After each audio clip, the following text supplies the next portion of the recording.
Hubo un momento en la boda de mi hijo en el que mi mundo se detuvo por completo.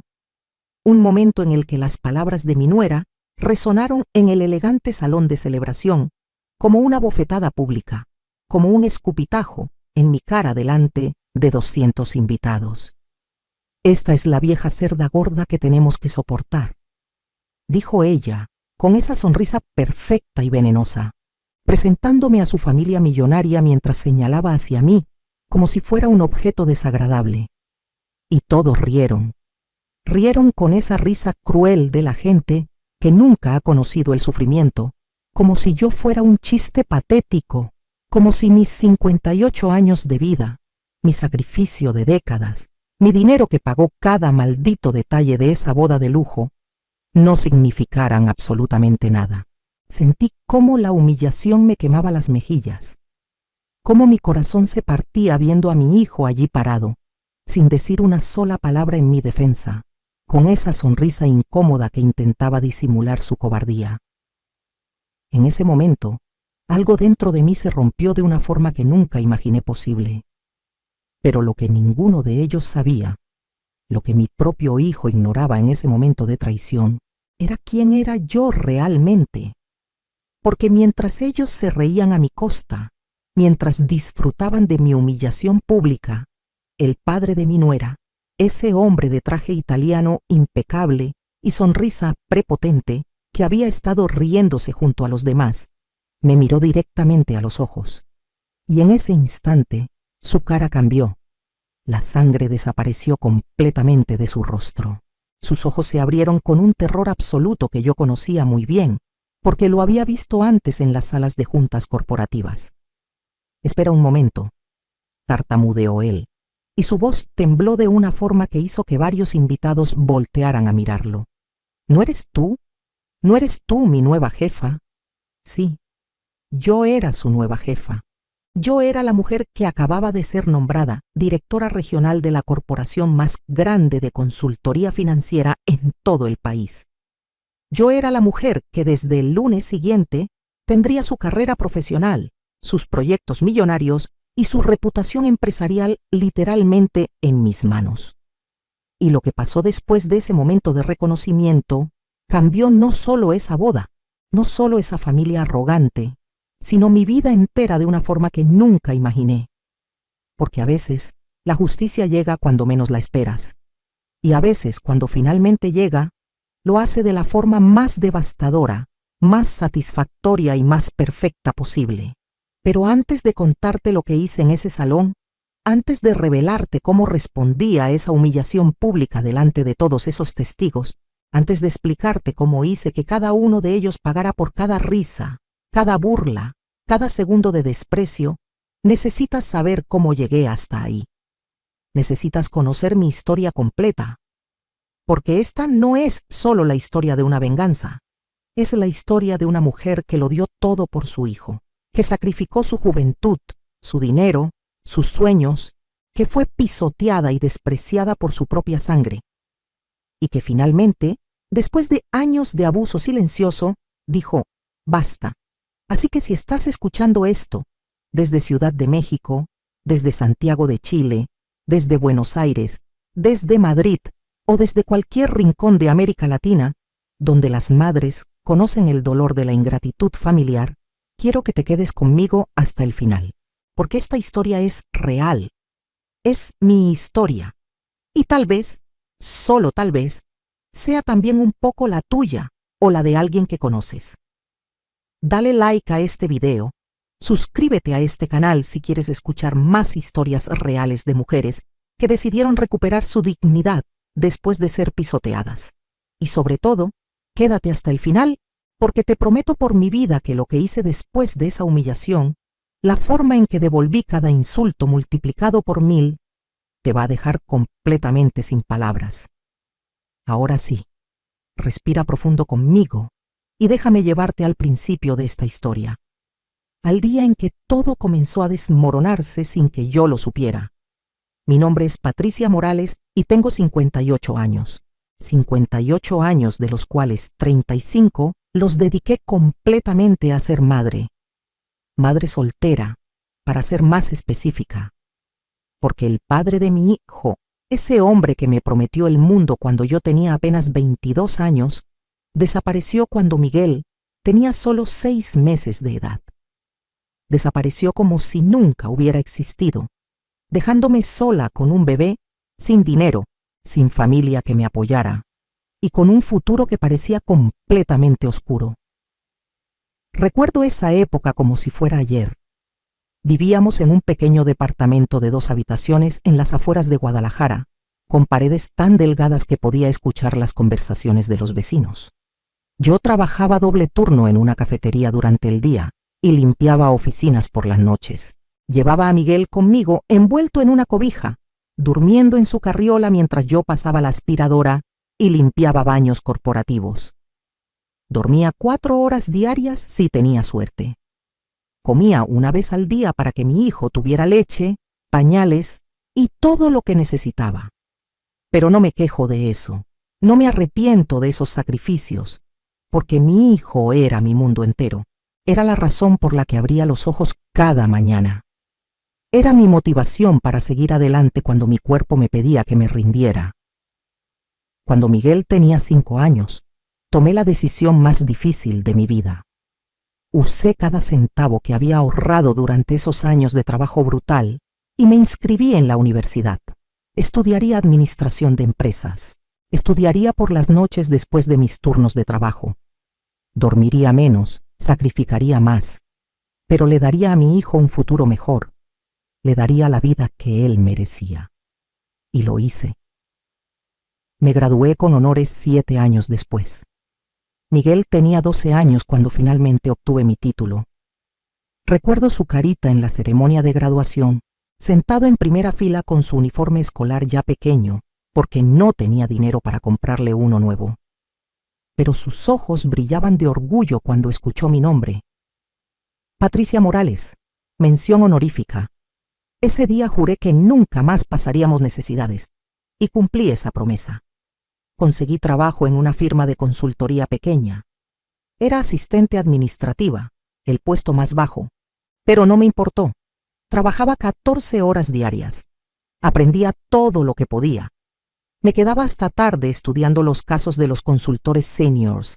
Hacía preguntas, tomaba cursos adicionales los fines de semana, y poco a poco, año tras año fui ascendiendo. Cuando Miguel entró a la preparatoria, yo ya era consultora junior. Cuando entró a la universidad, yo era consultora senior.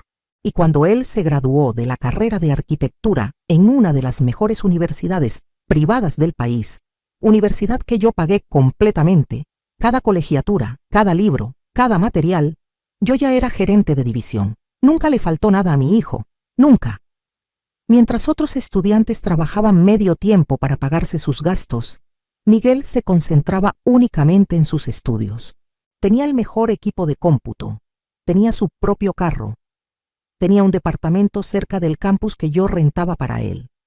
Viajaba con sus amigos en vacaciones a playas, a ciudades, a lugares que yo nunca conocí a su edad porque estaba trabajando para sobrevivir.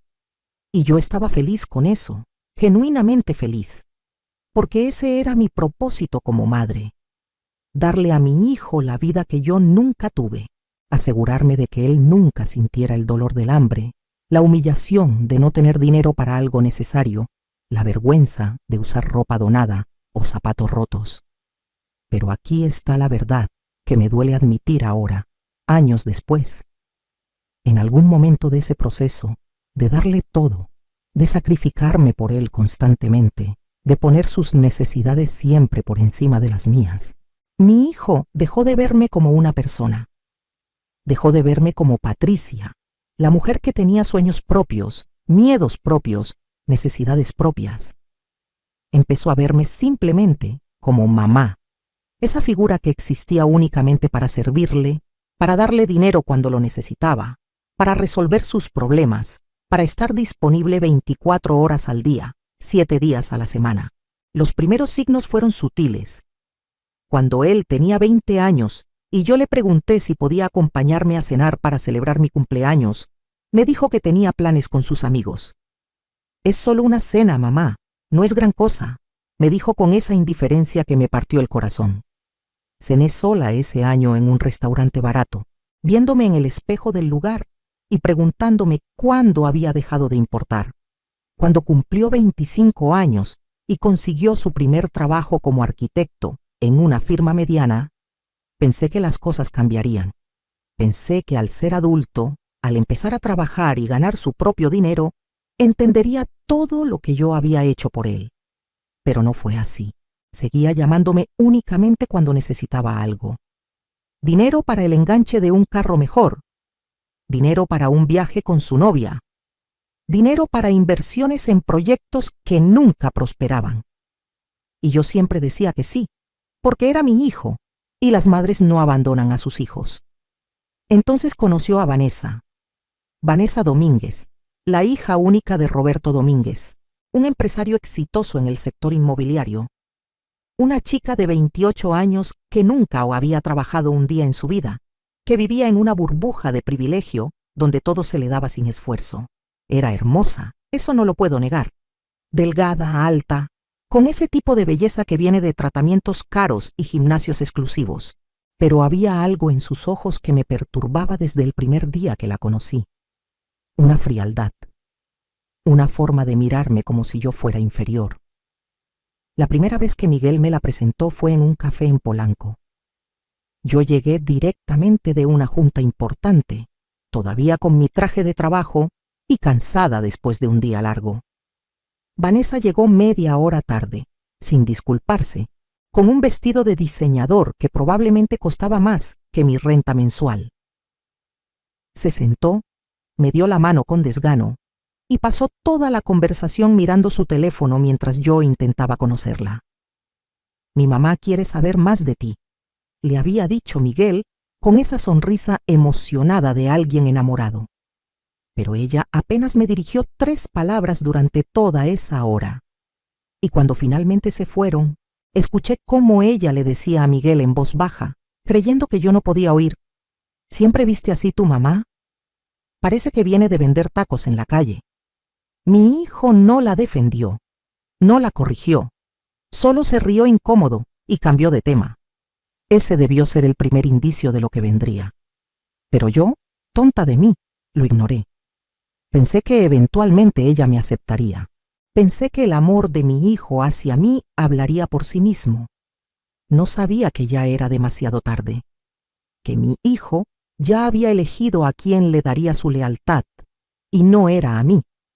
Los siguientes 2 años fueron un descenso lento y doloroso hacia la invisibilidad. Vanessa no solo entró en la vida de mi hijo, sino que sistemáticamente comenzó a borrarme de ella. Y lo peor de todo es que Miguel la dejó hacerlo sin oponer resistencia. Primero fueron las cenas familiares. Yo solía cocinar para Miguel todos los domingos. Era nuestra tradición desde que él era niño. Hacía su comida favorita, pozole rojo con todas las guarniciones, y pasábamos la tarde juntos platicando sobre su semana, sus proyectos, su vida. Pero después de 6 meses de noviazgo con Vanessa, Miguel me llamó un viernes por la tarde. Mamá, ya no voy a poder ir los domingos. Vanessa quiere que pasemos los fines de semana con su familia. Es importante para ella. No me preguntó si me parecía bien. No me ofreció alternativas. Simplemente me lo informó como si yo fuera su secretaria, recibiendo la cancelación de una cita sin importancia. Cuando le sugerí que tal vez podríamos alternar los domingos, una semana con su familia y otra conmigo, se molestó. No seas dramática, mamá. Te veo cuando puedo. No es para tanto. Pero sí era para tanto, porque esos domingos eran lo único que teníamos, y ahora no tenía nada. Luego vinieron las celebraciones. Mi cumpleaños número 57 llegó en marzo. Ese año había recibido una promoción importante en el trabajo. Acababa de ser nombrada directora de operaciones de mi firma. Era un logro enorme, el resultado de 30 años de trabajo incansable. Pensé que tal vez Miguel estaría orgulloso, que querría celebrar conmigo. Le envié un mensaje 3 días antes de mi cumpleaños. Hijo, me gustaría que cenáramos juntos el viernes para celebrar mi cumpleaños y contarte sobre mi promoción. Tardó 6 horas en responder. Ese día tengo la cena de aniversario de los papás de Vanessa. Lo siento. Te mando un regalo después. Nunca llegó ningún regalo. Ni siquiera una llamada el día de mi cumpleaños. Nada. Pero si yo mencionaba que me sentía triste o abandonada, Miguel se enojaba. Siempre tan victimista, mamá. Siempre haciendo que todo sea sobre ti. Estoy construyendo mi vida. Tengo que priorizar mi relación.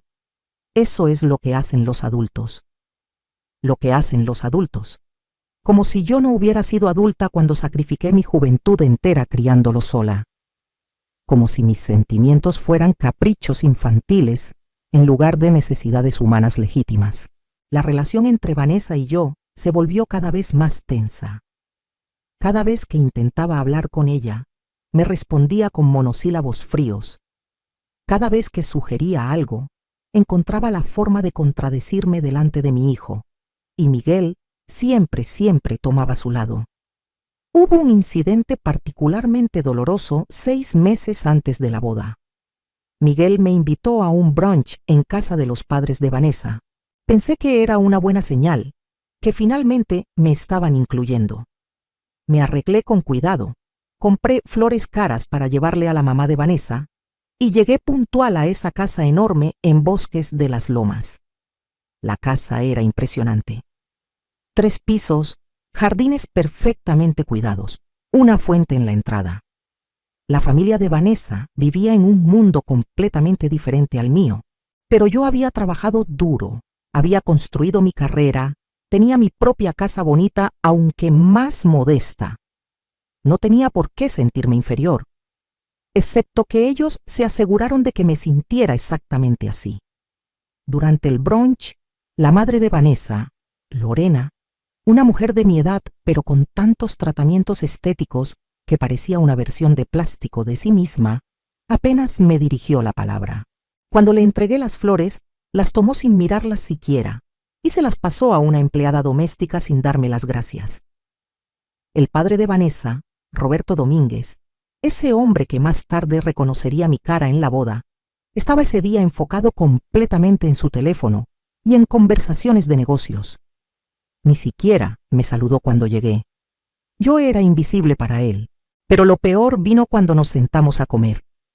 Vanessa comenzó a hablar sobre los planes de la boda.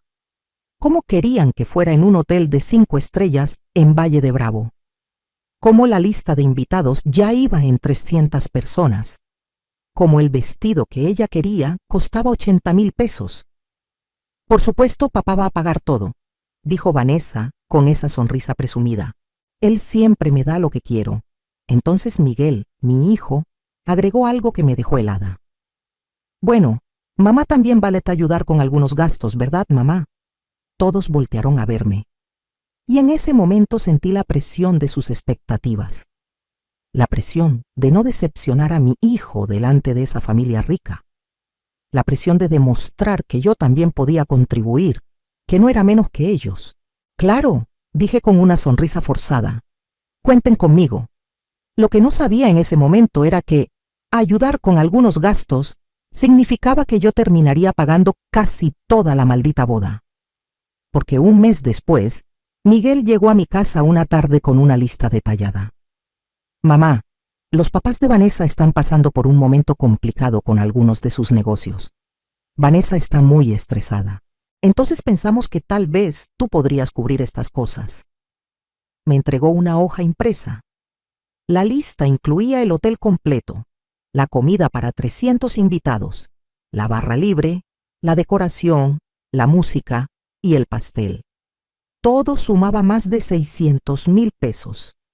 600,000 pesos que representaban años de mis ahorros. Miguel, esto es demasiado. Yo puedo ayudar, pero esto es básicamente pagar toda la boda. Mamá, por favor, es mi boda. Es el día más importante de mi vida. Vanessa está contando contigo.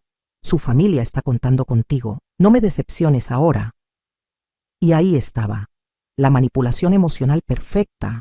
Si yo decía que no, sería la madre mala que arruinó la boda de su hijo. Si yo decía que sí, me quedaría sin ahorros, sin seguridad financiera, sin nada. Pero era mi hijo, mi único hijo. el niño por el que había sacrificado todo. Está bien, dije finalmente. Voy a hacerlo. Miguel me abrazó con entusiasmo. Sabía que podía contar contigo, mamá. Eres la mejor.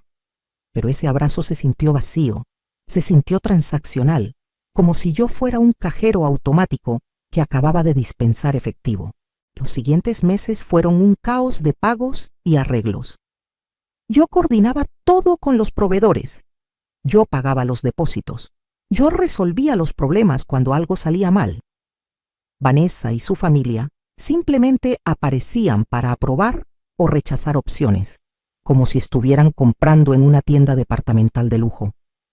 Y durante todo ese tiempo, las señales de desprecio hacia mí continuaron acumulándose. Vanessa nunca me preguntó mi opinión sobre nada relacionado con la boda que yo estaba pagando. Cuando yo sugería algo, ella me ignoraba completamente. Y Miguel, mi hijo, nunca me defendió. Hubo una reunión con la coordinadora de la boda donde Vanessa llevó a su madre y me dijo a mí que no era necesario que fuera porque ya teníamos todo bajo control. Yo estaba pagando, pero no era bienvenida a las decisiones.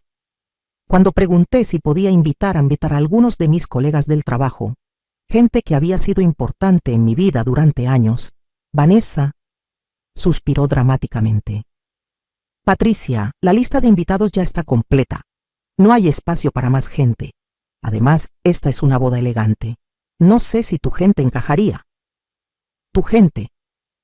Como si yo viniera de otro planeta. Como si mis amistades fueran inferiores a las suyas.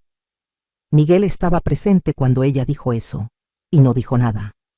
Absolutamente nada en mi defensa. 2 semanas antes de la boda, recibí la prueba final de cuánto desprecio sentían por mí. Estaba en una junta de trabajo cuando me llegó un mensaje de Vanessa. Patricia, necesito que transfieras los últimos 200,000 pesos hoy. El hotel necesita el pago final. Ni siquiera un por favor, ni siquiera un gracias por todo lo que estás haciendo. Solo una orden, como si yo fuera su empleada. Esa noche, después de hacer la transferencia que dejaba mi cuenta de ahorros prácticamente vacía, me senté en mi sala mirando las facturas pagadas de una boda donde yo estaba siendo tratada como una extraña. 650,000 pesos en total. Más de la mitad de mis ahorros de toda una vida. Y ni siquiera un agradecimiento genuino. Llamé a Miguel. Hijo, necesito hablar contigo sobre cómo me está tratando Vanessa. Mamá, ¿otra vez? Vanessa está estresada con la boda. Estás exagerando todo. Siempre haces esto. Siempre causas problemas. No estoy causando problemas. Solo estoy pidiendo un mínimo de respeto. Estoy pagando su boda. Y nadie te obligó a hacerlo. Esa fue tu decisión. No uses eso como excusa para atacar a mi futura esposa. Colgó. Mi propio hijo me colgó el teléfono. Esa noche lloré como no había llorado en años. Lloré por el niño que había criado con tanto amor y que ahora me trataba como un estorbo. Lloré por el dinero que había entregado para comprar la aprobación de una familia que me despreciaba. Lloré por la mujer que había sido, esa mujer fuerte que enfrentó al mundo sola, con un bebé en brazos, y que ahora se sentía completamente derrotada por las personas que se suponía debían amarla. Pero lo que yo no sabía, lo que ninguno de ellos sabía, era que todo estaba por cambiar. Porque 3 días antes de la boda, cuando pensé que ya había tocado fondo, recibí una llamada que lo cambiaría absolutamente todo. La llamada llegó un martes por la tarde. Eran las 4 de la tarde y yo estaba en mi oficina revisando unos reportes financieros cuando mi teléfono sonó. Era el número de mi jefe directo, Eduardo Sánchez, el director general de nuestra firma de consultoría. Patricia, ¿puedes venir a mi oficina? Necesito hablar contigo sobre algo importante. El tono de su voz era serio, pero no preocupante. Subí al piso ejecutivo pensando que probablemente se trataba de algún proyecto nuevo. Toqué la puerta de su oficina y entré. Eduardo estaba sentado detrás de su escritorio con una sonrisa que no le había visto antes. A su lado había una mujer que reconocí inmediatamente. Era Marta Jiménez, la directora de recursos humanos de la Corporación Internacional Matriz, la empresa canadiense que había comprado nuestra firma 3 años atrás. Patricia, siéntate por favor, dijo Eduardo. Tengo noticias extraordinarias para ti. Me senté con el corazón acelerado. Marta se inclinó hacia adelante con una carpeta en sus manos. Patricia Morales, comenzó ella con su acento canadiense, marcado, pero hablando español perfectamente. Hemos estado revisando el desempeño de todos los directores en nuestras oficinas de Latinoamérica. Tu trabajo en los últimos 5 años ha sido excepcional. Los proyectos que has dirigido han superado todas las expectativas de rentabilidad. Tus clientes te califican con puntuaciones perfectas. Tu equipo te respeta y produce resultados impresionantes bajo tu liderazgo. Hizo una pausa dramática. La corporación ha decidido crear una nueva posición: Director Regional de Operaciones para México y Centroamérica. Esta persona reportará directamente a la vicepresidencia en Toronto y tendrá autoridad sobre todas nuestras operaciones en 6 países. Supervisará más de 200 empleados y un presupuesto operativo de más de $100 millones anuales. Mi corazón latía tan fuerte que pensé que ellos podían escucharlo. Después de un proceso de evaluación exhaustivo que incluyó a candidatos internos y externos de todo el continente, el comité ejecutivo ha tomado una decisión unánime. Marta me miró directamente a los ojos. Patricia, queremos ofrecerte esa posición. Queremos que seas nuestra nueva directora regional. No pude hablar.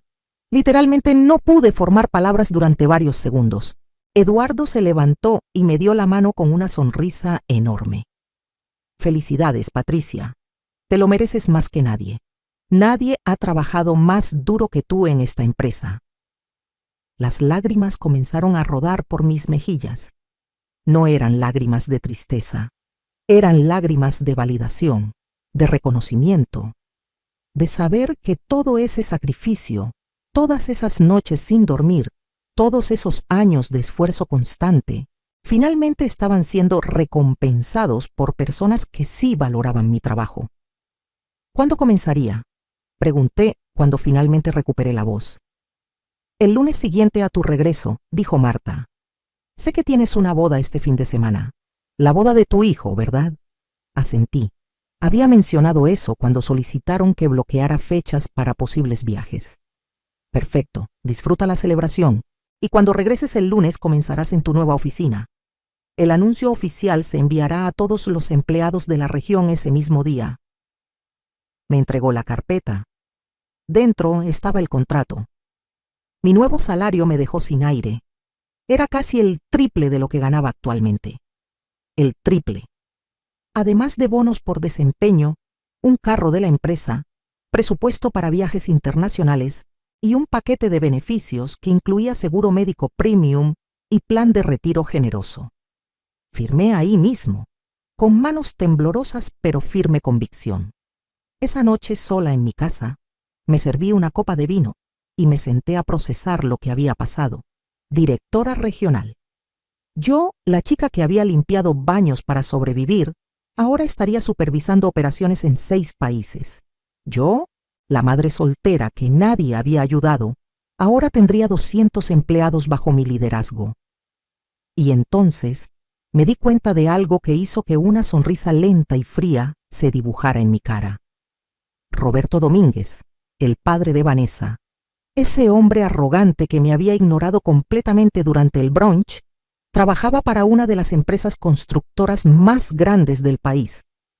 Una empresa que, según yo sabía por conversaciones que había escuchado, estaba en proceso de competir por contratos enormes de desarrollo inmobiliario. Abrí mi laptop y entré al sistema interno de nuestra firma. Como directora de operaciones, tenía acceso a la lista de todos nuestros clientes actuales y potenciales. Busqué el nombre de la empresa de Roberto. Constructora Domínguez e Hijos. Ahí estaba. Y no solo eso. Había una nota reciente en el archivo. La empresa había solicitado servicios de consultoría financiera para un proyecto masivo, un desarrollo de torres residenciales de lujo que requeriría financiamiento de más de 200 millones de pesos. El proyecto que, según las notas internas, Era crítico para la supervivencia financiera de su empresa después de varios trimestres de pérdidas. Y el consultor asignado reportaba directamente a mi departamento. Pero con mi nueva posición como directora regional, ahora yo tendría autoridad final sobre ese proyecto. Yo decidiría si lo aprobábamos. Yo decidiría los términos. Yo tendría el poder de hacer o destruir ese proyecto. Pero eso no fue lo que me hizo sonreír. Lo que me hizo sonreír fue la fecha programada para la primera junta de presentación del proyecto. Estaba agendada para el miércoles después de la boda.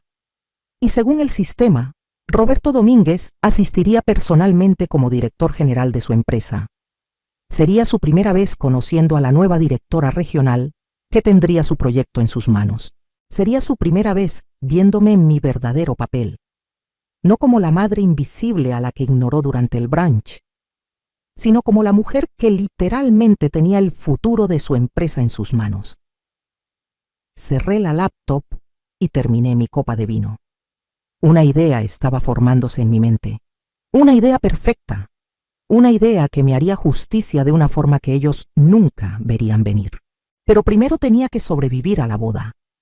Tenía que sonreír y actuar como si todo estuviera bien mientras entregaba el último pago y veía a mi hijo casarse con una mujer que me despreciaba. Tenía que soportar un evento más de humillación. Lo que no sabía en ese momento era que esa boda no sería solo otro evento de humillación.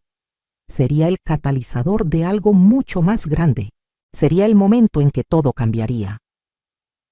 El jueves antes de la boda, hice algo que nunca había hecho antes. Contraté a un investigador privado, no para espiar a nadie, sino para que investigara la situación financiera real de la familia Domínguez. Necesitaba saber exactamente cuál era su situación. Necesitaba información. El investigador era discreto y eficiente. Me envió su reporte el viernes por la noche, 12 horas antes de la boda. Lo que leía en ese reporte me dejó helada. La familia Domínguez estaba en serios problemas financieros. Roberto había hecho varias inversiones desastrosas en los últimos 2 años. Habían perdido más de la mitad de su patrimonio.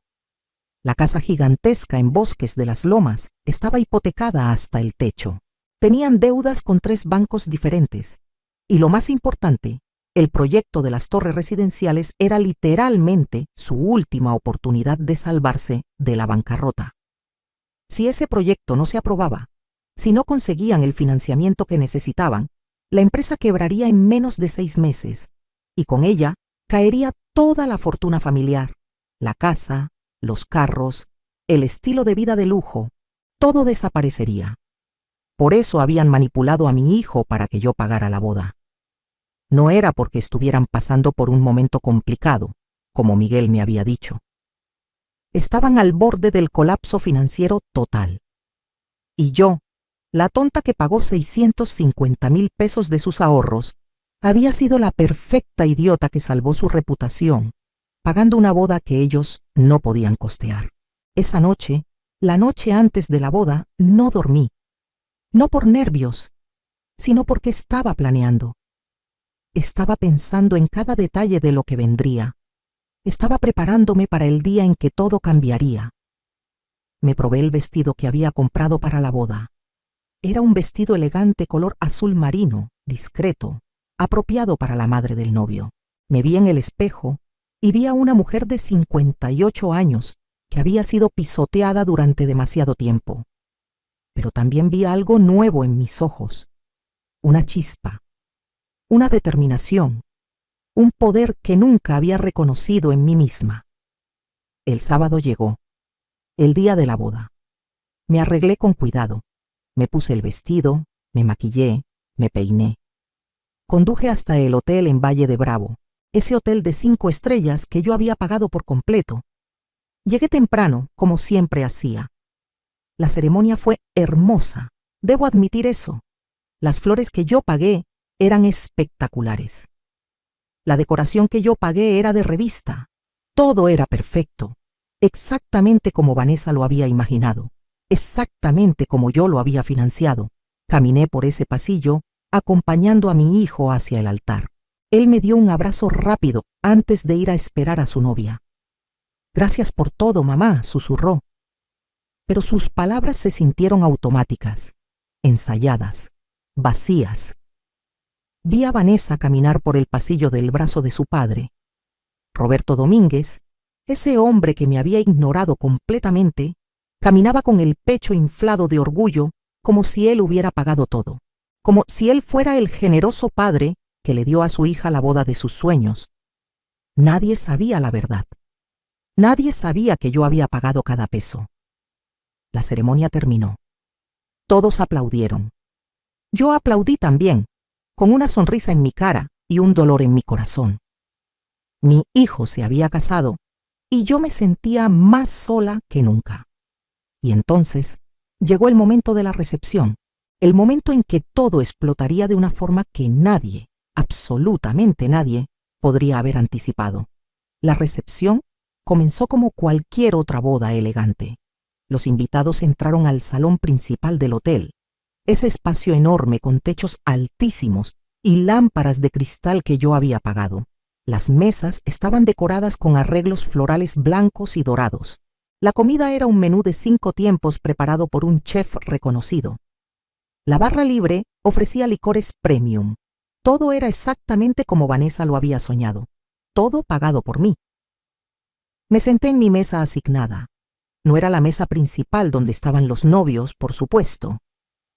Esa mesa estaba reservada para ellos y los padres de Vanessa, los padrinos importantes, la gente que realmente importaba. Yo estaba en una mesa lateral, cerca de la cocina, acompañada de primos lejanos de Miguel que apenas conocía y que pasaron toda la cena mirando sus teléfonos. Desde mi lugar podía ver la mesa principal perfectamente. Roberto Domínguez estaba ahí, riéndose fuerte, brindando con champán caro, actuando como el padre generoso que había dado todo por su hija. Su esposa Lorena estaba a su lado con ese vestido de diseñador que probablemente también estaba pagado con deudas. Vanessa radiaba felicidad al lado de mi hijo. Y Miguel, mi hijo, ni siquiera volteó a verme durante toda la cena.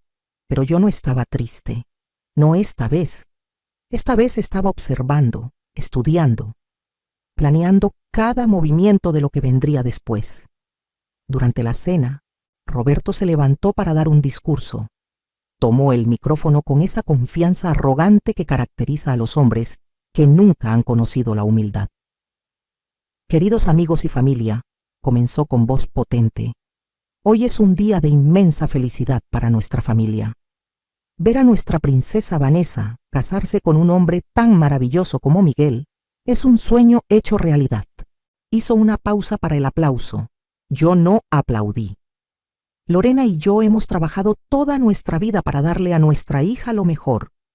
Y hoy, en este día especial, no escatimamos en gastos para darle la boda que se merece, porque así somos nosotros. Nuestra familia siempre da lo mejor. Las mentiras salían de su boca con tanta naturalidad que casi podía creerlas él mismo. La gente aplaudía, impresionada por su generosidad. Nadie sabía que yo había pagado todo. Nadie sabía que él estaba quebrado. Y él contaba con eso.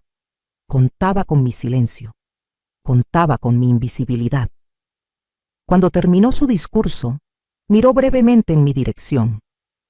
Nuestros ojos se encontraron por un segundo, y en ese segundo vi el desprecio.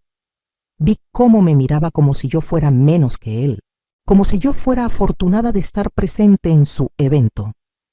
Sonreí. Una sonrisa pequeña y fría que él no entendió. Todavía no. Después de la cena vinieron los bailes. El primer baile de los novios, el baile de la novia con su padre, y luego, finalmente, el baile del novio con su madre. Miguel se acercó a mi mesa con esa sonrisa educada que le pones a las obligaciones sociales. Bailamos, mamá.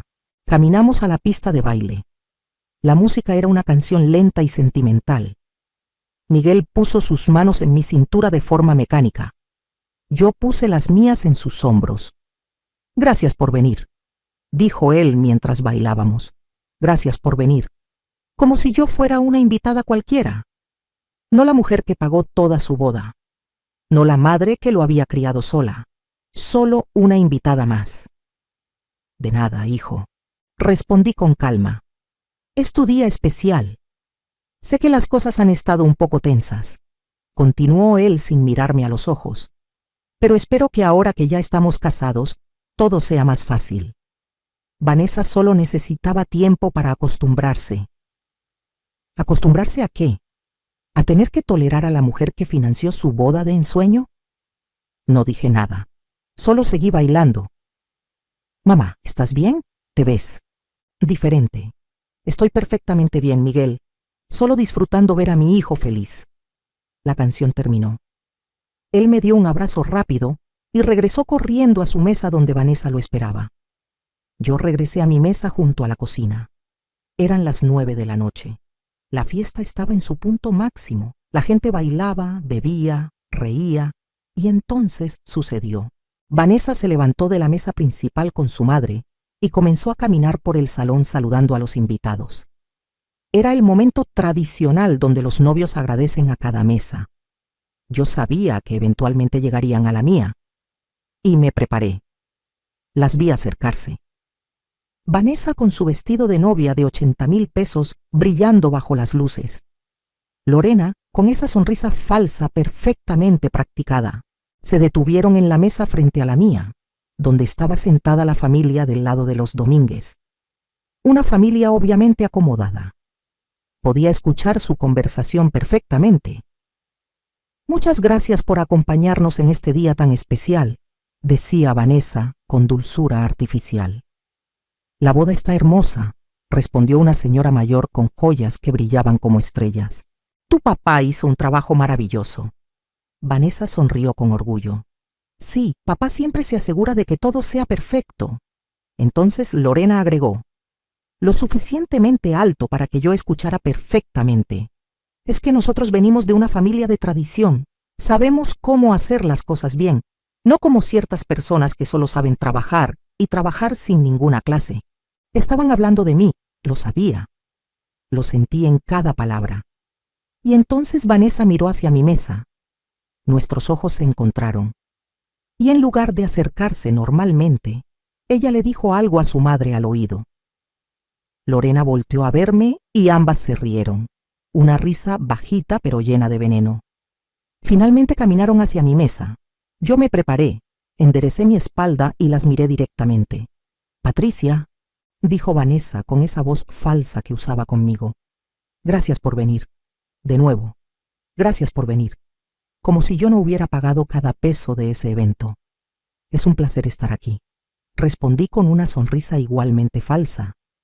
Entonces Lorena miró a los primos de Miguel que estaban en mi mesa y dijo, casi como si yo no estuviera presente, qué lástima que no todos pueden apreciar eventos de esta categoría. Algunas personas simplemente no están acostumbradas a este nivel de elegancia. La humillación era deliberada, era cruel, y estaba diseñada para recordarme mi lugar, pero yo solo sonreí, porque sabía algo que ellas no sabían. Sabía que en 3 días, cuando Roberto Domínguez entrara a esa sala de juntas para la reunión más importante de su vida profesional, me vería sentada en la cabecera de la mesa. Me vería con el título de directora regional. Me vería con el poder absoluto sobre su proyecto de salvación. Tienen razón, dije con calma. No todos estamos acostumbrados a la misma elegancia. Algunas personas la heredan, otras la construimos desde cero. Vanessa frunció el ceño, sin captar completamente el significado de mis palabras. Pero antes de que pudiera responder, alguien llamó su atención desde otra mesa y se alejaron. Respiré profundo. Todavía faltaba lo peor de la noche. Todavía venía el momento que cambiaría todo. A las 10 de la noche, Roberto Domínguez reunió a su familia extendida en un área privada del salón. Eran unas 30 personas, toda la familia rica de Vanessa. Yo no estaba invitada a ese círculo, obviamente, pero estaba lo suficientemente cerca para escuchar partes de la conversación. Roberto estaba presentando a Miguel como el nuevo miembro de la familia. Hablaba de negocios futuros, de cómo Miguel trabajaría en proyectos importantes, de cómo era un honor para su familia recibir a un muchacho con potencial como mi hijo. Miguel reía y asentía, emocionado de ser aceptado en ese círculo de riqueza y poder. No importaba que esa riqueza fuera una ilusión.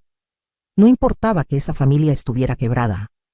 Lo único que importaba era la apariencia. Entonces escuché cuando Vanessa le dijo a una de sus primas, lo suficientemente alto como para que yo alcanzara a oír: lo mejor es que la mamá de Miguel es básicamente invisible. No va a ser problema. Es una de esas mujeres que solo saben trabajar y obedecer. Ni siquiera preguntó qué pasaba con todo el dinero que puso. Fue perfecta. Su prima se rió. «Qué suerte tienen». «Lo sé», respondió Vanessa. «Y lo mejor es que Miguel ya ni siquiera la defiende. Hace tiempo que entendió que si quiere estar en nuestro nivel, tiene que dejar atrás a su gente, su madre, yo». En ese momento algo dentro de mí se solidificó. Una determinación fría y absoluta. Ya no se trataba solo de dignidad personal. Se trataba de justicia. Se trataba de enseñarles que nunca, nunca debes subestimar a la mujer que limpia en silencio mientras planea en secreto. Saqué mi teléfono discretamente. Abrí mi correo electrónico corporativo. Escribí un mensaje breve para el equipo que manejaría el proyecto de Constructora Domínguez. Necesito revisar personalmente todos los documentos del proyecto Domínguez antes de la junta del miércoles. Preparen un análisis completo de viabilidad financiera, proyecciones de riesgo y alternativas. Quiero opciones sobre la mesa. Nos vemos el lunes a primera hora. Presioné enviar. El mensaje se fue al espacio digital. El primer movimiento de mi plan estaba en marcha. Entonces llegó el momento que definiría todo lo que vendría después. El momento en que Vanessa cometería el error más grande de su vida. Eran las 10:30 de la noche cuando Vanessa decidió presentar formalmente a Miguel a toda su familia extendida. Roberto había pedido que todos se reunieran en el área del bar del salón para un brindis especial. Era el momento perfecto, según él, para que las dos familias se conocieran oficialmente, excepto que del lado de Miguel solo estaba yo. No había tíos, no había primos, no había una familia extendida que presumir, solo yo, la madre soltera que lo había criado sola, la mujer invisible que ellos habían estado tratando como basura durante meses. Me acerqué al grupo porque técnicamente me habían llamado. Roberto estaba al centro con una copa de champán en la mano, rodeado de toda su familia. Debían ser unas 40 personas, todos vestidos elegantemente, todos con esa actitud de superioridad que da el dinero, o al menos la ilusión de tenerlo. Miguel estaba junto a Vanessa, con su brazo alrededor de su cintura sonriendo nervioso. Podía ver en sus ojos que estaba incómodo con mi presencia ahí, como si yo fuera un recordatorio vergonzoso de sus orígenes humildes. «Familia», comenzó Roberto con voz fuerte, asegurándose de que todos pudieran escucharlo. «Hoy celebramos no solo la unión de Vanessa y Miguel, sino la unión de dos familias». Miró hacia donde yo estaba parada, en la orilla del grupo, y algo en su expresión cambió. Una sonrisa burlona apareció en su cara, aunque debo admitir que una familia es considerablemente más grande que la otra. Algunas personas se rieron. Era una risa incómoda, pero risa al fin. La humillación era obvia. Yo era la única representante del lado de Miguel. Yo era el recordatorio de que mi hijo venía de la nada. Lorena agregó con esa voz dulce y venenosa que dominaba a la perfección. «Pero eso no importa, ¿verdad? En esta familia aceptamos a todos, sin importar su procedencia». La palabra procedencia la dijo con tanto desprecio que podría haber sido un insulto directo. Respiré profundo. Mantuve la calma. Todavía no era mi momento. Entonces Vanessa tomó el micrófono. Estaba ligeramente ebria. Podía notarlo en sus ojos brillantes y sus mejillas rojas. El champán le había dado valentía, o tal vez solo le había quitado el filtro que normalmente le quedaba de decencia básica. «Quiero presentarles formalmente a la familia de Miguel», dijo ella, arrastrando ligeramente las palabras. Caminó hacia donde yo estaba y me tomó del brazo con fuerza, jalándome hacia el centro del círculo. Familia, ella es Patricia, la mamá de Miguel. La forma en que dijo la mamá sonó casi como un título de trabajo, no como una relación, como un rol funcional. Todos me miraban. 40 pares de ojos evaluándome, juzgándome, encontrándome inferior. Y entonces Vanessa dijo las palabras que cambiarían todo. Esta es la vieja cerda gorda que tenemos que soportar. El silencio que siguió duró solo un segundo. Y luego las risas comenzaron. Risas genuinas, risas crueles. Risas de gente que pensaba que estaba bien burlarse de alguien porque esa persona no tenía el poder para defenderse. Vi a Roberto reírse. Vi a Lorena taparse la boca con la mano, pero sus ojos brillaban de diversión. Vi a primos, tíos, amigos de la familia, todos riéndose. Como si yo fuera un chiste, como si mi dolor fuera entretenimiento. Miré a mi hijo. Miguel estaba parado ahí, con la cara roja, con los ojos hacia el suelo. No me defendió. No dijo una sola palabra. Solo se quedó ahí parado mientras su esposa me humillaba públicamente, mientras su nueva familia se burlaba de mí.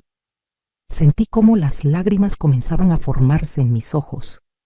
Sentí cómo la humillación me quemaba la garganta. Sentí cómo 35 años de sacrificio, de amor incondicional, de darlo todo por mi hijo, se convertían en cenizas en ese momento. Pero entonces sucedió algo. En medio de todas esas risas, un hombre dejó de reír. Roberto Domínguez. Su risa se congeló en su garganta. Su cara comenzó a cambiar de color. De rojo por la risa a blanco pálido en cuestión de segundos. Merigo estaba mirando fijamente, como si acabara de ver un fantasma, como si acabara de reconocer algo que lo aterrorizaba. «Espera un momento», dijo él, y su voz tembló de una forma que hizo que varias personas dejaran de reír y voltearan a mirarlo. «Espera, tú eres». Se acercó a mí con pasos lentos, estudiando mi cara con intensidad. Podía ver el pánico creciendo en sus ojos. «¿No eres tú?» Su voz era apenas un susurro ahora. No puede ser la misma persona. Yo no dije nada. Solo lo miré directamente a los ojos y sonreí. Una sonrisa fría y calculada que confirmaba todos sus miedos. «Dios mío», susurró él, y la sangre desapareció completamente de su cara. «Eres tú. Eres la nueva directora regional de Consultoría Estratégica Continental». El silencio que siguió fue absoluto. Todas las risas murieron instantáneamente. Todos los ojos estaban ahora en Roberto, tratando de entender qué acababa de pasar. «¿Qué dijiste, papá?», preguntó Vanessa con confusión. Pero Roberto no le respondió. Me seguía mirando a mí con terror absoluto en sus ojos. «La reunión del miércoles», continuó él, y su voz temblaba ahora. «El proyecto de las torres residenciales. Tú eres la persona que va a revisar nuestro proyecto. Tú eres mi nueva jefa». Dejé que el silencio se extendiera. Dejé que la tensión se construyera. Dejé que todos procesaran lo que acababan de escuchar. Y entonces, finalmente hablé. «Así es, Roberto», dije con una voz tranquila pero llena de poder. «Yo soy tu nueva jefa. Soy la directora regional de Consultoría Estratégica Continental para México y Centroamérica. Superviso todas las operaciones en 6 países. Manejo un presupuesto de más de $100 millones. Y sí, tengo autoridad final sobre tu proyecto de desarrollo residencial». Vi cómo la realización golpeaba a todos en ese círculo como una ola. Vi cómo Lorena abría la boca pero no salía ningún sonido. Vi cómo Vanessa miraba a su padre con confusión y miedo creciente. «El proyecto», continuó Roberto, y ahora estaba sudando visiblemente. «El proyecto que necesitamos para salvar tu empresa de la bancarrota», terminé la frase por él. «Sí, Roberto, lo sé todo. Sé que tu empresa está a 6 meses de quebrar. Sé que han perdido más de la mitad de su patrimonio en inversiones desastrosas. Sé que esta casa hermosa está hipotecada hasta el techo. Sé que tienen deudas con 3 bancos diferentes. y sé que el proyecto de las torres residenciales es su única oportunidad de supervivencia. El silencio era ensordecedor ahora. Roberto parecía a punto de desmayarse. ¿Cómo?, comenzó a preguntar él. ¿Cómo lo sé?, sonreí. Porque contraté a un investigador privado, porque soy buena en mi trabajo, Roberto, muy buena, y porque cuando alguien me trata como basura, me gusta saber exactamente con quién estoy tratando. Entonces me volteé hacia toda la familia, hacia esas 40 personas que momentos antes se habían estado riendo de mí. Ahora todos me miraban con una mezcla de shock y miedo. Y ya que estamos compartiendo información, continué con voz clara. Quiero que todos sepan algo. Esta boda hermosa que están disfrutando, este hotel de 5 estrellas, esta comida de chef reconocido, esta decoración de revista, esta música en vivo, esta barra libre con licores premium, todo esto lo pagué yo. Cada peso, cada centavo. Vi cómo varias personas se miraban entre sí con confusión. 650,000 pesos exactamente, continué. Porque verán, la familia Domínguez no podía pagar esta boda. Estaban quebrados. Entonces manipularon a mi hijo para que yo, la vieja cerda gorda, como tan elegantemente me llamó Vanessa, pagara todo mientras ellos se llevaban el crédito. Lorena hizo un sonido de protesta, pero no pudo formar palabras. Roberto, dije, volteando hacia él, esa presentación tan hermosa que diste sobre cómo tú no escatimaste en gastos para tu hija. Eso fue mentira. Yo di todo, yo pagué todo. Mientras tú te atribuías el crédito, yo vaciaba mis ahorros. Vi cómo Miguel me miraba ahora, finalmente, con los ojos bien abiertos, finalmente viendo la magnitud de lo que había pasado. Y Vanessa, me volteé hacia mi nuera. Tú que me llamaste vieja cerda gorda delante de tu familia. Tú que me trataste como basura durante meses. Tú que me excluiste de las decisiones sobre la boda que yo estaba financiando. Déjame decirte algo, querida. Caminé hacia ella. Vanessa retrocedió instintivamente. Yo soy esa vieja cerda gorda que construyó una carrera desde cero, que se levantó de la pobreza absoluta para convertirse en una de las ejecutivas más poderosas en su industria, que crió un hijo sola sin ayuda de nadie, que pagó universidades privadas, departamentos, carros, viajes y ahora una boda de más de $500,000. Esa vieja cerda gorda tiene más poder, más dinero y más dignidad en su dedo meñique que toda tu familia junta. Las lágrimas corrían por la cara de Vanessa ahora, pero no eran de risa. Eran de humillación, de miedo, de la realización de que había cometido un error devastador. Mamá, finalmente habló Miguel y su voz temblaba. Yo no sabía que tú habías, que tú eras. Que yo era importante, lo interrumpí. Que yo tenía poder, que yo valía algo más que ser tu cajero automático. No, Miguel, no lo sabías porque nunca te importó saberlo. Nunca preguntaste sobre mi trabajo. Nunca te interesaste en mi vida. Solo me llamabas cuando necesitabas dinero. Vi cómo las lágrimas comenzaban a formarse en sus ojos también, pero ya no me importaba. Ya no. Roberto, volví mi atención al hombre que ahora temblaba visiblemente. El miércoles tenemos esa reunión sobre tu proyecto. Voy a revisar cada documento. Voy a analizar cada número. Voy a evaluar cada proyección. Y voy a tomar una decisión completamente profesional basada en lo que sea mejor para mi empresa. Hice una pausa deliberada. Pero quiero que entiendas algo.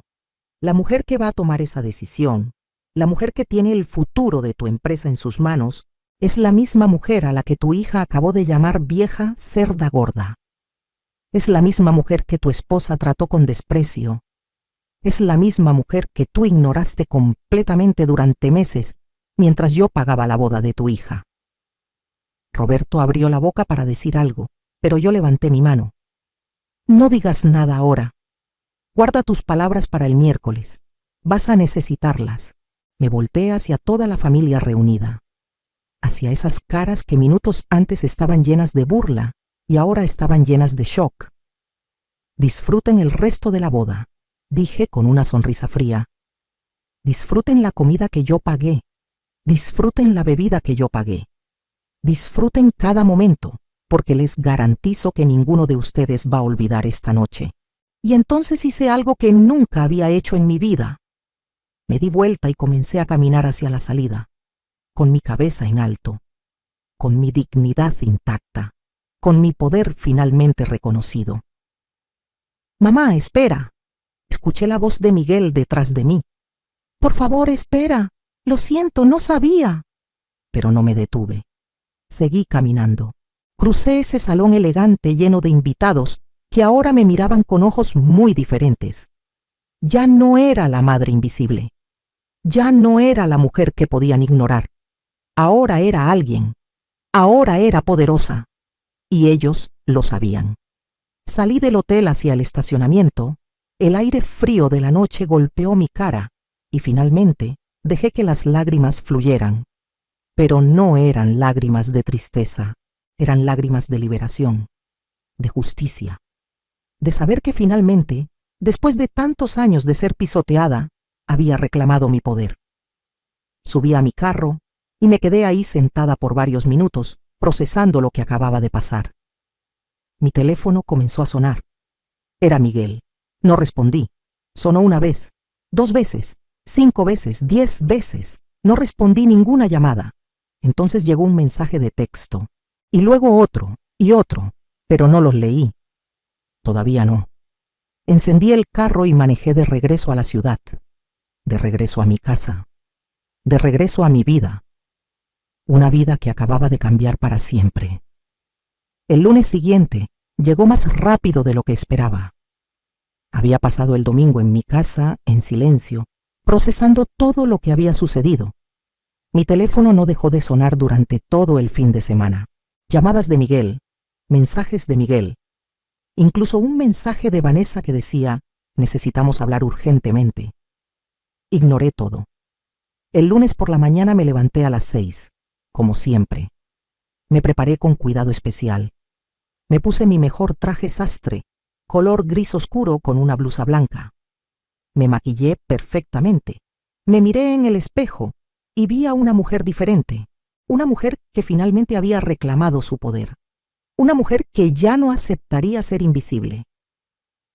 Llegué a la oficina a las 7:30, mi nueva oficina.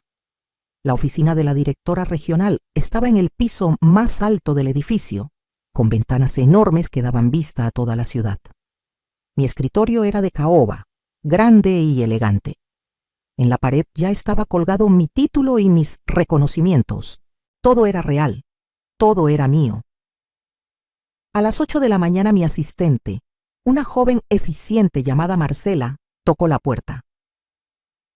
«Buenos días, señora Morales. El equipo está listo para la junta sobre el proyecto Domínguez». «Perfecto. Dale 5 minutos para que se preparen. Bajo enseguida». Tomé mi laptop y los documentos que había estado revisando todo el domingo. Bajé a la sala de juntas donde me esperaban 6 de mis mejores analistas. Todos se pusieron de pie cuando entré. «Buenos días a todos. Siéntense, por favor». Abrí mi laptop y proyecté los números en la pantalla grande. Proyecto Constructora Domínguez. Torres residenciales de lujo. Inversión requerida, 250 millones de pesos. He revisado toda la documentación durante el fin de semana. Díganme, ¿cuál es su evaluación? El analista senior, un hombre de 40 años llamado Javier, habló primero. «Señora Morales, con todo respeto, este proyecto es extremadamente riesgoso. La empresa Domínguez tiene un historial financiero preocupante de los últimos 2 años. Han perdido dinero en 3 proyectos consecutivos. Su flujo de efectivo es negativo. Y sus proyecciones para este desarrollo son, en mi opinión profesional, demasiado optimistas». Otra analista, Carmen, agregó: «Además, el mercado de lujo en esa zona específica ya está saturado. Hay 3 desarrollos similares que no han logrado vender ni el 50% de sus unidades.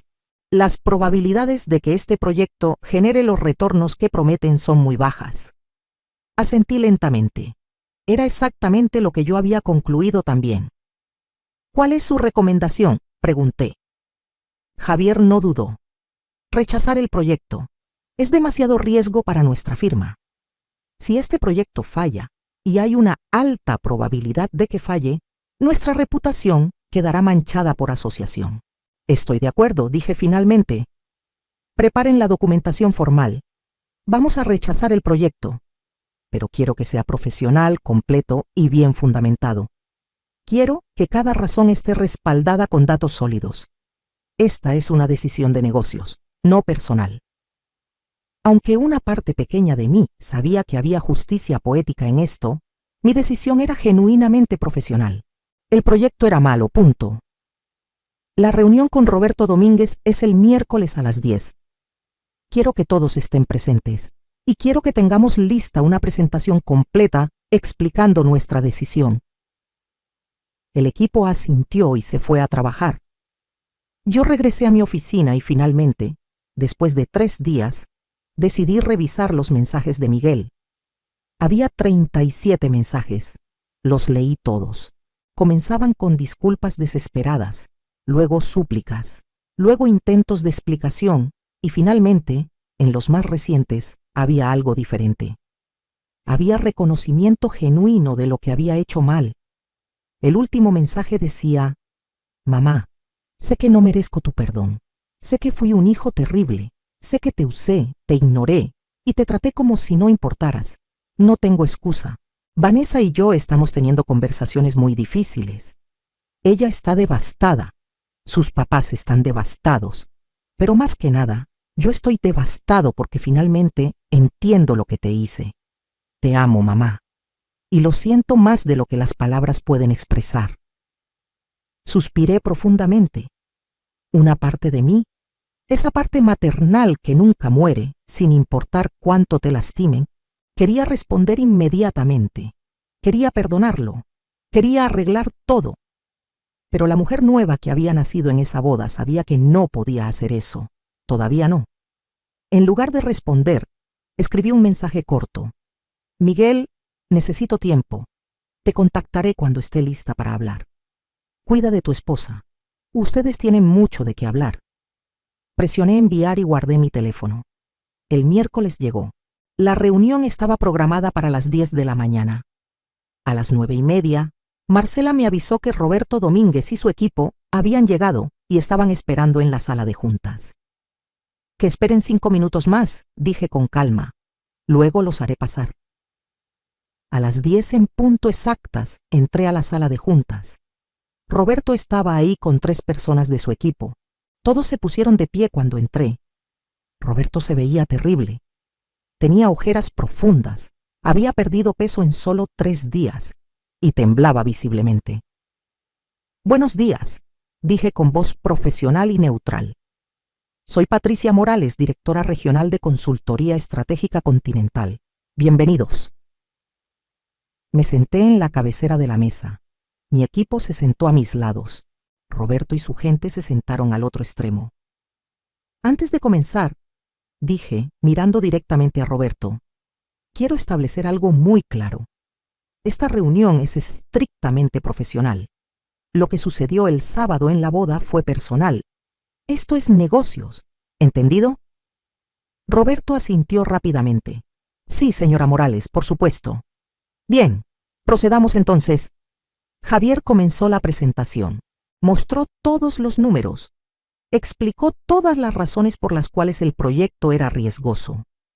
Detalló las debilidades del plan de negocios de Roberto. Fue brutal, pero profesional, completamente justificado. Vi cómo la cara de Roberto se ponía cada vez más pálida con cada diapositiva. Vi cómo sus manos apretaban el borde de la mesa. Vi cómo la desesperación crecía en sus ojos. Cuando Javier terminó, hubo un silencio largo. «Señor Domínguez», dije finalmente, «basados en este análisis, nuestra firma ha decidido no participar en este proyecto. El riesgo es demasiado alto y las proyecciones son demasiado optimistas para nuestros estándares». Señora Morales, la voz de Roberto se quebró. «Por favor, este proyecto es crítico para nosotros. Sin este financiamiento mi empresa...» Quebrará en 6 meses, terminé la frase. Lo sé, señor Domínguez, y lo lamento genuinamente, pero no puedo arriesgar los recursos de mi empresa en un proyecto con fundamentos tan débiles. Sería irresponsable de mi parte. Por favor. Ahora había lágrimas en sus ojos. Hay algo que pueda hacer. Podemos ajustar los números, podemos modificar el plan, lo que sea. Lo miré durante un largo momento, y entonces hice algo que ni yo esperaba. Hay una posibilidad, dije lentamente. Una sola. Los ojos de Roberto se iluminaron con esperanza desesperada. Necesitan reestructurar completamente su empresa. Necesitan traer a un director financiero externo que nosotros aprobaremos. Necesitan reducir sus gastos operativos en un 40%. Necesitan vender activos no esenciales, incluyendo propiedades personales si es necesario. Y necesitan replantear este proyecto con proyecciones realistas, no fantasiosas. Hice una pausa. Si hacen todo eso, y si su nuevo plan de negocios pasa nuestra evaluación rigurosa, entonces podríamos reconsiderar una participación limitada. Pero será bajo nuestros términos, completamente. Roberto asintió con desesperación. Sí, lo que sea. Haremos lo que sea necesario. Bien, tienen 2 semanas para presentar un plan revisado. Mi equipo les enviará los requisitos específicos. Me puse de pie, señalando que la reunión había terminado. Todos se levantaron. Señora Morales, dijo Roberto con voz temblorosa, sobre lo que pasó en la boda. Nosotros.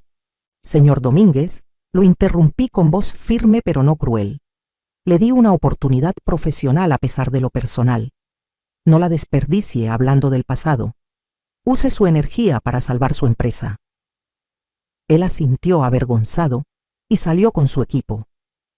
Cuando se fueron, Carmen me miró con curiosidad. ¿De verdad va a darle otra oportunidad? Sonreí levemente. Si hace todo lo que le pedí, su proyecto podría funcionar, y nosotros ganaremos dinero con ello, pero va a ser bajo nuestras condiciones y va a aprender humildad en el proceso. Los siguientes meses fueron transformadores. Miguel me llamó varias veces. Finalmente, después de 3 semanas, acepté verlo para tomar un café. Se veía diferente, más maduro, más consciente. Se sentó frente a mí en la cafetería con los ojos rojos, como si hubiera estado llorando recientemente. Mamá, comenzó con voz temblorosa. He pasado estas semanas pensando en todo, en toda mi vida, y me di cuenta de que no te conozco. No conozco a la mujer que me crió. No conozco tus sueños, tus miedos, tus logros. Solo te vi como mi mamá, como alguien que existía para servirme, y eso es imperdonable. Las lágrimas corrían por su cara ahora. Vanessa y yo estamos en terapia. Ella también está trabajando en sí misma. Nos dimos cuenta de cuánto daño causamos, cuánto te lastimamos, y no espero que me perdones pronto. Solo quiero que sepas que voy a pasar el resto de mi vida tratando de ser el hijo que merecías desde el principio. Lo miré durante largo tiempo. Vi al niño que había criado, vi al hombre en el que se había convertido. Y vi, por primera vez en años, genuino arrepentimiento en sus ojos. Miguel, dije finalmente, te perdono. Pero las cosas van a ser diferentes de ahora en adelante. Ya no voy a estar disponible cada vez que me necesites. Ya no voy a resolver todos tus problemas. Ya no voy a poner tus necesidades siempre por encima de las mías. Voy a vivir mi vida. Y si quieres ser parte de ella, tendrás que ganar ese lugar. Él asintió mientras lloraba. Lo entiendo y lo acepto. Nos tomamos el café en silencio durante un rato, y cuando nos despedimos, sentí algo diferente. No era la relación de antes, pero tal vez, con tiempo, podría ser algo mejor, algo más honesto, algo más equilibrado. 6 meses después, Roberto Domínguez logró presentar un plan revisado. Era realista, bien fundamentado y viable. Aprobamos una participación limitada en su proyecto. El desarrollo eventualmente tuvo éxito moderado. Su empresa sobrevivió, pero nunca volvió a ser lo que era. Y Roberto aprendió humildad de la forma más difícil. En cuanto a mí, florecí en mi nueva posición. Lideré proyectos importantes en toda la región. Viajé a países que siempre había soñado conocer. Conocí gente fascinante. Viví experiencias increíbles y, más importante, aprendí a vivir para mí misma. A los 60 años, tengo una vida que nunca imaginé posible. Tengo una carrera exitosa. Tengo respeto. Tengo dignidad. Y tengo paz. Mi relación con Miguel mejoró lentamente. Él y Vanessa trabajan activamente en ser mejores personas. No los veo tan seguido como antes, pero cuando nos vemos, las interacciones son genuinas, son respetuosas, son de adulto a adulto, no de hijo que usa a su madre. Y esa noche en la boda donde me llamaron vieja cerda gorda, ya no me duele recordarla, porque esa fue la noche en que me liberé. Esa fue la noche en que reclamé mi poder. Esa fue la noche en que decidí que nunca más permitiría que nadie me hiciera sentir invisible. Si estás escuchando esta historia y te identificas con ella, si tú también has sido la madre que da todo y recibe nada, si tú también has sido la mujer invisible en tu propia familia, quiero que sepas algo. Tú también tienes poder. Tú también vales. Tú también mereces respeto, amor y dignidad. No necesitas esperar a que te humillen públicamente para reclamar tu valor. Puedes empezar hoy. Puedes empezar estableciendo límites. Puedes empezar diciendo no. Puedes empezar viviendo para ti misma en lugar de solo para otros. Porque la verdad es esta. El amor verdadero no requiere que te destruyas a ti misma para construir a otros. El amor verdadero es recíproco, es respetuoso, es equilibrado. Y si la gente en tu vida no puede darte eso, entonces tal vez es hora de crear una vida nueva. Una vida donde tú seas la protagonista. Una vida donde tú importes. Eso es lo que yo hice y fue la mejor decisión de mi vida. Así que te dejo con esto. Nunca permitas que nadie te haga sentir menos de lo que eres. No importa si es tu hijo, tu pareja, tu familia. Tu valor no lo determina cómo te tratan. Lo determinas tú. Y si has llegado hasta aquí, déjame un comentario diciéndome de dónde estás escuchando esta historia. Desde México, desde Colombia, desde España, desde donde sea, me encantaría saber que esta historia llegó a ti. Dale like a este video si te resonó. Suscríbete para más historias reales de mujeres que encontraron su fuerza y comparte esto con alguien que necesite escucharlo. Porque a veces, la historia de una mujer puede ser la luz que otra necesita para encontrar su propio camino. Gracias por escucharme. Esta es Patricia Morales, y esta fue mi historia de cómo dejé de ser invisible.